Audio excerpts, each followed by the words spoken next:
Imagine handing the sum total of human knowledge to a brand new employee on their very first day. And giving them, like, absolutely zero instructions on how to actually search it. Right. You just lock them in a room, point to a terminal, and say, well, good luck figuring out the future of our industry. Which is terrifying. It is. Yeah. But that is effectively what most of the corporate and educational world is doing with artificial intelligence right now.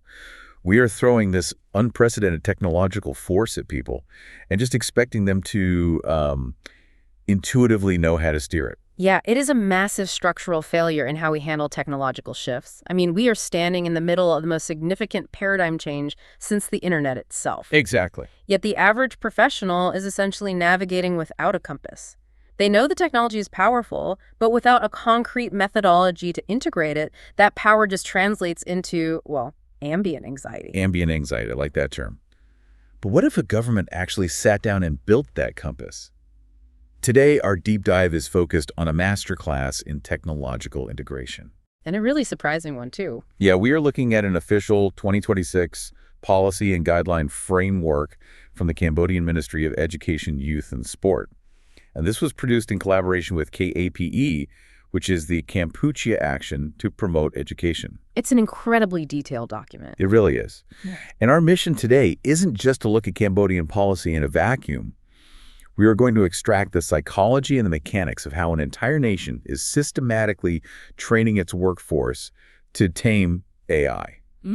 Turning an overwhelming threat into a highly effective smart assistant. That is the dream. Okay, let's unpack this because the very first thing this framework does is fundamentally recategorize what AI actually is. It drags us out of the science fiction hypotheticals and grounds us in functional reality. Right. They define AI not as some, autonomous magic oracle, but as a specific functional pillar of the Industry 4.0 revolution. Industry 4.0, meaning alongside things like big data and augmented reality. Exactly. And virtual reality. We are talking about a technology engineered to mimic the human brain's capacity to learn, reason, and solve problems. By categorizing it this way, Cambodia is establishing that AI is infrastructure. It's a tool, not a terminator. Precisely. And the official stance here is critical. AI is a smart assistant, not a human replacement. Its structural purpose is to absorb the massive administrative burden. Like the tedious lesson planning and the endless paperwork. Yes, all of that. So the human being can reallocate their cognitive energy toward actual student-centered learning and human connection. That reframing changes everything about how you approach the tool. If you view it as a successor, you are going to be defensive. But if you view it as an assistant, you immediately start looking for ways to delegate to it. It really lowers the temperature in the room. It does. And it reminds me of how fundamentally our definition of intelligence is shifting. Like, traditionally, human brains were treated like encyclopedias. Oh, absolutely. The ultimate goal of education was to cram as many dates, formulas, and historical facts into your head as possible. But in an era where a machine can access the sum total of human knowledge in a microsecond, being an encyclopedia is kind of a defunct skill. The goal now is to become a critical editor. If we connect this to the bigger picture, that shift from encyclopedia to editor is the most profound mandate within this entire strategy. How so? Well, the goal for youth, and really for the modern workforce at large, is no longer rote memorization. It is about developing the analytical rigor to evaluate, judge, and solve problems with AI. Because blindly trusting the machine is a recipe for disaster. Right. In the modern economy, the professional who can recite a textbook is infinitely less valuable than the professional who can look at a highly complex piece of AI-generated analysis, spot the underlying logical flaws, and adjust the parameters. And then synthesize it into a real-world application. You are shifting from generating the answer to evaluating the answer. Exactly. But, telling someone to become a critical editor is just a philosophical goal. Actually rewiring human habits to achieve that requires a serious operational roadmap. And that is where the Cambodian framework really shines. The way they map out this human skill progression is fascinating. They use this highly structured maturity model, right? I think it was adapted from a 2024 UNESCO framework. Yeah, it is a three-step ladder to build AI literacy. And it operates as a brilliant psychological safety net. A safety net? How do you mean? Well, when you introduce new tech, people freeze up because they feel an immediate pressure to be experts right away. This model diffuses that pressure completely. So what is the first step on that ladder? Step one is acquire. You are just establishing a baseline vocabulary, you are understanding the basic ethics, testing the interface, and using it for simple personal development. So no one is expecting you to revolutionize the company on day one. Not at all. There is no expectation of innovation here. You are just getting comfortable in the cockpit. Okay, makes sense. And once you understand the controls, you move to step 2, which is deepen. Right. You aren't just testing the waters anymore. You are structurally integrating AI into your daily workflows. So for an educator, this would mean routinely using it to design interactive methodologies or analyze grading data. Exactly. And doing it with a firm grasp of the ethical boundaries, which sets you up for the top of the ladder. Step 3, which they call create. Now, I have to challenge this expectation a bit. Go for it. Are we seriously demanding that an everyday professional like a 5th grade math teacher or a regional logistics manager suddenly become an AI software engineer? That is a very common misconception. Because the word create implies building underlying architecture, and that just sounds like a massive overreach for a general workforce. That is exactly where most people get tripped up by this terminology. Create in this context absolutely does not mean writing Python code or training a new neural network from scratch. Okay, then what does it mean? Synthesis is a profound form of creation. What this framework defines as create is the ability to take off-the-shelf AI tools and expertly string them together to solve a hyperlocal problem. Oh, I see. So it means your understanding of the technology is deep enough that you can actually shape policy. Exactly. When your specific school or corporate department sits down to draft a governance policy, you have a seat at the table. You are creating the application rules for your unique environment, not building the software itself. You are creating the local strategy. Precisely. You transition from being a passive consumer of a global product to an active director of how that product functions in your specific zip code. You are adapting the macro technology to the micro community. I love that. But to reach that level of synthesis, to actually direct the technology effectively, you have to master the steering wheel. Which means mastering the prompt. You have to understand how to communicate with the machine's architecture. We aren't just talking about casual typing or doing a Google search here. Prompt engineering is treated in this document as a highly technical, vital skill. It is the literal science of interacting with a prediction engine. And to break that science down, this framework relies on a methodology called the PARTS formula, P-A-R-T-S. Let's look at the mechanics of why this formula actually works, rather than just what the letters stand for. Let's do it. Let's start with P for persona. Right. You don't just ask an AI an open-ended question. You instruct it on who it needs to act as. Like saying, act as a senior forensic accountant, or act as an expert high school physics teacher. Because from a mechanical standpoint, you are mathematically restricting the large language model's prediction engine. You are limiting it to a highly specific cluster of vocabulary and professional concepts. Exactly. You are fencing it in so it doesn't give you a generic Wikipedia-style output. Then you have A for aim. You have to clearly define the terminal objective. You don't just say, write an email about the project. No, you dictate, write an email that persuades the client to extend our Q3 deadline without increasing the budget. You are giving the prediction engine a definitive finish line. Which is crucial. And next is R for recipients. Calibrating for the audience is so important. Because an explanation of quantum mechanics will require a completely different statistical probability of word choices if the recipient is a 5-year-old compared to a board of directors, right? 100%. Then comes T for theme. This is where you inject the bounded context. Meaning you feed it the background constraints, the historical data of the project, or the cultural nuances it needs to navigate. Yes. And finally, S is structure. You dictate the exact formatting constraints. Do you need a markdown table with 4 columns? A bulleted summary? A Python script? You have to build the physical container for the output. So that is the mechanism of parts: persona, aim, recipients, theme, and structure. But beyond just formatting your requests, there are different operational styles of prompting. There are. A lot of people use zero-shot prompts. Where you just throw a naked command at the machine, like, translate this paragraph. Right, with no examples or context. But I want to talk about the chain of thought prompt, or COT. I've noticed when I ask an AI to solve a complex logic puzzle, it often fails instantly and gives a wildly incorrect answer. It is a very common issue. So how does forcing it to show intermediate steps actually fix its brain? Well, it fixes it because it fundamentally alters the context window the machine is using to guess the final answer. You have to remember, an AI is not a calculator. It is a highly advanced autocomplete. Exactly.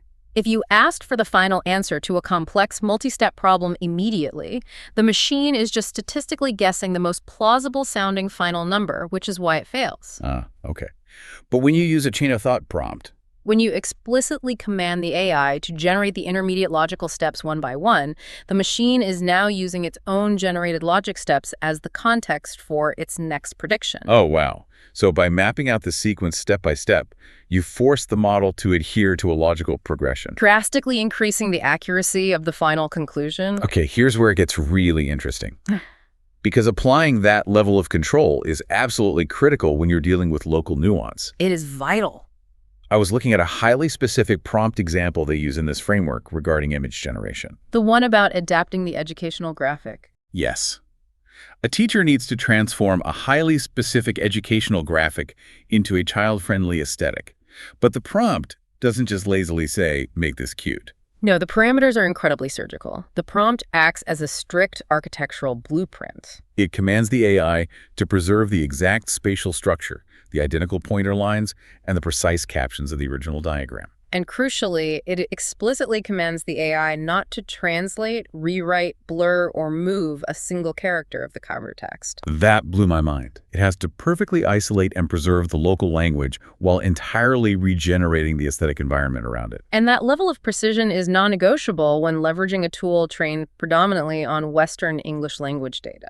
Because if you use a basic zero-shot prompt on an image with Khmer text, the AI will probably mess it up.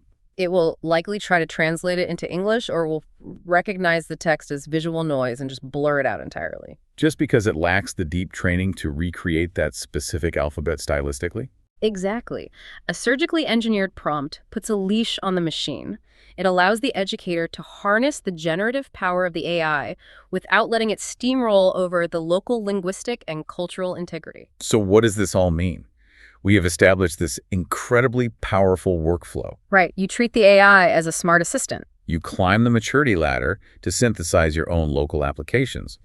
And you use the parts formula to dictate precise architectural control over the outputs. But even if you build the absolute perfect guardrails around your prompt, you are still relying on a statistical engine that fundamentally does not know what truth actually is. And that introduces a completely different class of danger, which we really need to talk about. This is where we have to critically examine the vulnerabilities of the system.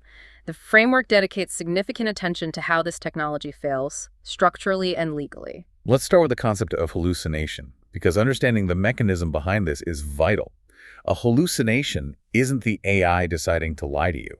Not at all. An AI doesn't know facts. It doesn't reference a database of truth.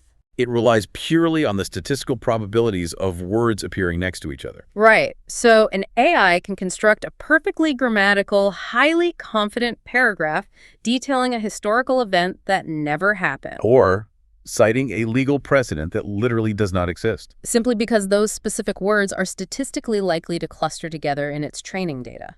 It is the ultimate smooth-talking salesperson. It will look you dead in the eye and sell you a car without an engine, and it will do so with absolute mathematical confidence. That is a terrifyingly accurate analogy, and that perfectly leads into the mechanism of bias. Right. If hallucinations are statistical errors, bias is a reflection error. The AI is holding up a mirror to the data we fed it. Bias represents systemic flaws in the output because the foundational training data itself is flawed. Like if you train a predictive model on 40 years of corporate hiring data that inherently favored one specific demographic over another. The AI will internalize that historical disparity as a mathematical rule. And then it will reproduce and scale that bias in its future recommendations. It is a technological amplification of historical data flaws. Then we have to look at how these flaws propagate in the real world. The framework makes a very careful distinction between misinformation and disinformation. And the dividing line is entirely about intent. So misinformation is kind of like structural collateral damage. Yes. A user queries an AI, the AI hallucinates a completely fake statistic, and the user innocently publishes it believing it to be true. So it is an accidental falsehood born of a system vulnerability. Exactly. But disinformation is weaponized generation. That is a bad actor intentionally utilizing generative AI to mass produce deepfake images. Or highly persuasive, entirely fabricated news articles specifically engineered to manipulate public sentiment or cause targeted harm. One is a system failure, the other is a deployed weapon. And alongside the structural and informational dangers, there is a massive legal vulnerability: copyright infringement. Right. The guidelines are extremely clear about the realities of digital plagiarism. Generative AI does not create out of thin air. It synthesizes based on billions of scraped data points. Which is why the framework explicitly warns users against prompting the AI to generate a song that mimics the Cambodian national anthem. Or commanding it to perfectly replicate the visual style of a specific, living, local artist. Because when you do that, you aren't just generating a fun graphic for your presentation. You are actively leveraging a machine to scrape and synthesize the uncredited, uncompensated labor of a human creator.